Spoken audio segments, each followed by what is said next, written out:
Titans plus 13 to minus 115 for Andy. I'm going to need more time on this spot. We'll be live betting it right here on Pub Sports Radio. Let's move on to the Monday Nighter, the final game on the card, 8:15 p.m. Eastern. Baltimore Ravens. This one's going to be really fun. Baltimore Ravens 5-3, 3-1 on the road at New Orleans Saints, 3-5, 2-3 at home. We're at Caesars Superdome in New Orleans, Louisiana. We will start with the line history here. Here we go. We have the Ravens opening up at plus 3.5 at plus 101. The 3.5 is now a 3, sort of. I mean, it's at plus 108. So it's basically still a 3.5. From a totals perspective, we open up at 48.5, minus 105 to the under. It's now minus 108 to the under. Let's go over to the cash flow in this one. There is line value, according to Sports Insights, on the New Orleans Saints. It's the same number that they're giving the Chargers. That's the most line value that they have on the card. 4,476 tickets in. 53% of the tickets, 53% of cash on the Ravens. 74% of the tickets, 96% of cash on the under. Ravens made big news today with their acquisition of Roquan Smith from the Bears for a 2nd and 5th round pick. Coming in on an impressive 27-22 win at Tampa Bay. It's their first 2-game winning streak of the season. Baltimore scored on its first 4 possessions after halftime. They completely took over the game. Lamar Jackson, 27-38 for 238 yards, 2 touchdowns. He also ran 9 times for 43 yards. They dominated the game on the ground. 33 carries for 231 yards. Gus Edwards ran 11 times for 65 yards, and Kenyon Drake ran 7 for 62. The Ravens averaged 7 yards per carry and topped 150 yards rushing for the 7th straight game. That's the longest active streak in the NFL. Isaiah Likely caught 6 for 77. DeMarcus Robinson caught 6 for 64. The defense was strong throughout. 3 sacks, 6 quarterback hits. They didn't have Calais Campbell and were strong throughout. He was sick. He should be back here. Mark Andrews' shoulder injury left in the second quarter and did not return. He's going to be day-to-day or questionable, it looks like, every game for a while, unless they sit him. Rashad Bateman has a foot injury, and he's going to be out for a few weeks. Gus Edwards left in the fourth quarter with a hamstring injury, but he is fine, supposedly, and good to go. Saints coming off their most impressive win of the season, 24-0 at home over the Raiders. Dalton, 22-30 for 229 yards, 2 touchdowns, no interceptions. His 5th straight start, despite Winston being recovered enough from the back and ankle injuries to be a full participant in practice. Kamara caught 9 passes for 96 yards, 2 touchdowns, ran 18 times for 62 yards and touchdown. Taysom Hill, 10 carries for 61 yards. Olave caught 5 for 52. This offense is good, and they can give you so many different looks. They're a very tricky offense to defend. They rank 5th in yards per play. The defense was dominant. They didn't allow the Raiders to get over midfield until 2 minutes left in the game. They held Devontae Adams to a catch for 3 yards. Maybe he was sick. They finished with 4 sacks, 9 quarterback hits, and the Honey Badger had an interception. Peyton Turner played for the first time in 4 weeks, and he had 2 sacks, a second-year defensive end. They came in with that NFL worst turnover differential, minus 10. They didn't turn the ball over. And Mark Ingram has a sprained knee. He's going to miss 3 to 4 weeks with that injury. This is the Monday Nighter, Andy. Ravens, Saints, take it away.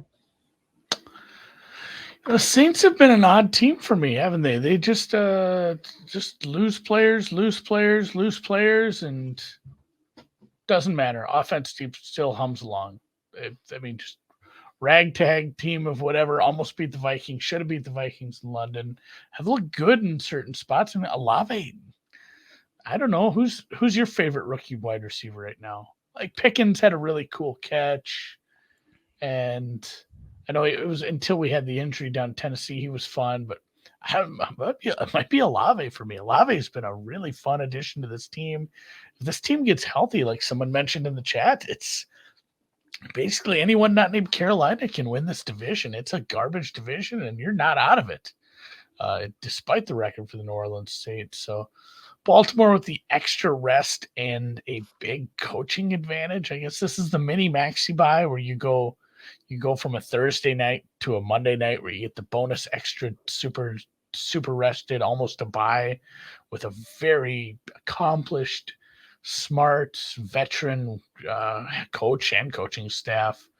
Probably a spot for them, but man, I'm not in the business of fading this New Orleans offense right now.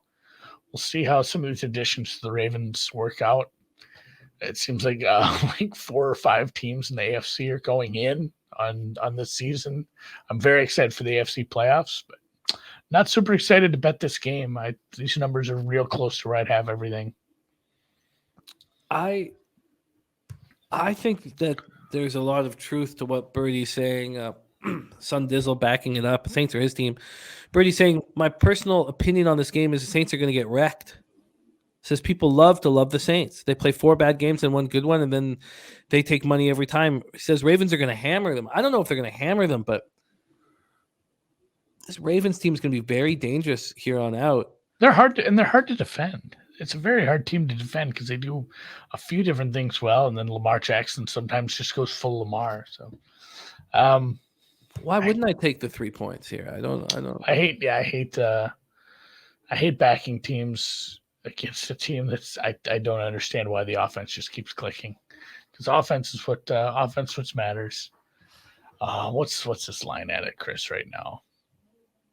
Yeah, just road favorite like this in a weird non-conference game and a standalone spot.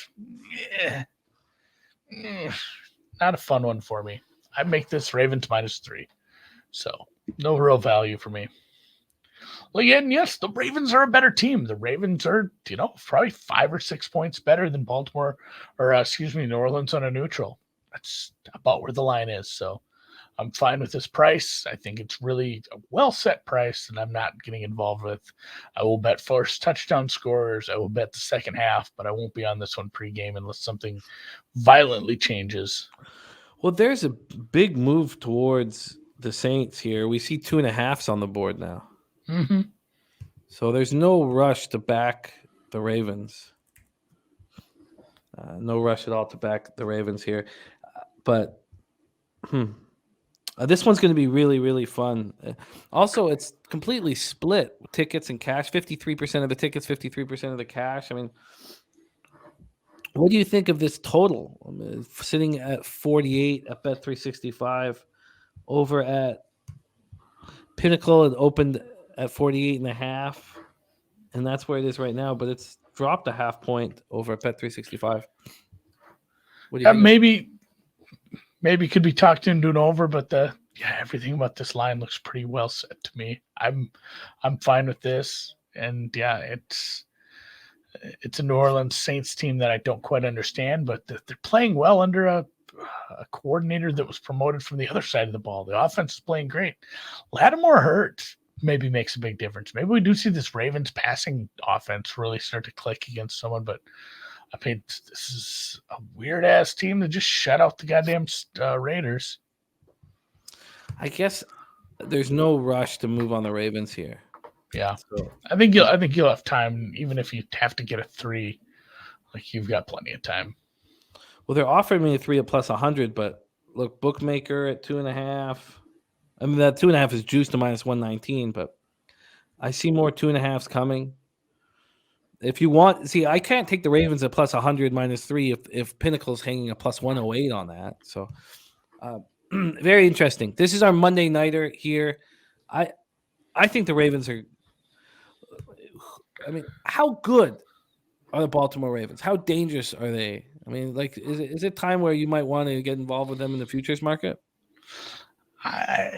They're such a mess. So, Buffalo's the best. Kansas City and the Chiefs are right there. And then it's a mess from 4 to 12. Baltimore, and these are in no particular order, guys. Don't get mad at me if I list a team too high or too low, but Baltimore, Minnesota, Dallas, San Francisco, Seattle, Miami, even the Saints. I mean, the Titans, just because of the wins that they have, there's not a big difference between the next 10 to 12 teams. It's hard to differentiate an elite team if you're not one of those top 3s. There's just a really big chunk of teams that are so close together. The distribution curve is terribly flat this year, it's kind of skewed. Skewed to the, I don't know, that section of teams that are 4 through 15. It's odd. It's an odd year to try to pick out some of these games between above average teams because they're so close. So I have the Saints a little lower, especially with the Lattimore injury, but This number's kind of on for me. Well, I'm certainly in no rush. So if the Ravens get down to 2.5 with no extra vig, I'd like to be on them, and I expect to be on them. And I can't wait to bet field this goal. There's a couple good kickers. Oh, without a doubt, yeah. I look forward to betting this live. All right, that is our Week 9 breakdown here.